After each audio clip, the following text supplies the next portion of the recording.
Hello friends, എവർക്കും പുതിയ വീഡിയോയിലേക്ക് നമസ്കാരം. അങ്ങനെ കാത്തിരിപ്പിനൊടിയിൽ കേരളത്തിലെ വിവിധ തിയേറ്ററുകളിലും മലയാളി ഫ്രം ഇന്ത്യ എന്ന ചിത്രത്തിൻ്റെ ആദ്യ ഷോ കഴിഞ്ഞ് ചിത്രത്തിൻ്റെ ആദ്യ പബ്ലിക് റെസ്പോൺസ് ഒക്കെ പുറത്തുകൊണ്ടിരിക്കുകയാണ്. ആ ഒരു അപ്ഡേഷനാണ് ഇന്നൊരു വീഡിയോ ഭാഗത്ത്.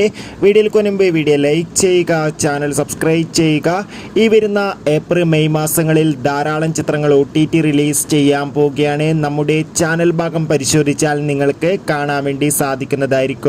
നിവിൻ പോളി, അനുശ്വര രാജൻ, ധ്യാൻ ശ്രീനിവാസ് എന്നൊക്കെ പ്രധാന കഥാപാത്രങ്ങളായെത്തി ഇന്ന് മെയ് 1-ാം തീയതി റിലീസ് ചെയ്ത ചിത്രമായിരുന്നു മലയാളി ഫ്രം ഇന്ത്യ. എല്ലാ സിനിമാ പ്രേമികളും ഒരേപോലെയാണ് ചിത്രത്തിൻ്റെ റിലീസിനായി കാത്തിരുന്നത്. അങ്ങനെ കാത്തിരിപ്പിനൊടുവിൽ ചിത്രത്തിൻ്റെ ആദ്യ ഷോ കേരളത്തിലെ വിവിധ തിയേറ്ററുകളിൽ അവസാനിക്കുമ്പോൾ തന്നെ ചിത്രത്തിന് അതിഗംഭീരമായ പോസിറ്റീവ് റെസ്പോൺസ് തന്നെയാണ് പുറത്തുവന്നുകൊണ്ടിരിക്കുന്നത്. ചിത്രം ഒരു മികച്ച ആക്ഷൻ ത്രില്ലറാണെന്നും ചിത്രത്തിൽ നിവിൻ പോളിയുടെ നല്ല മികച്ച അഭിനയം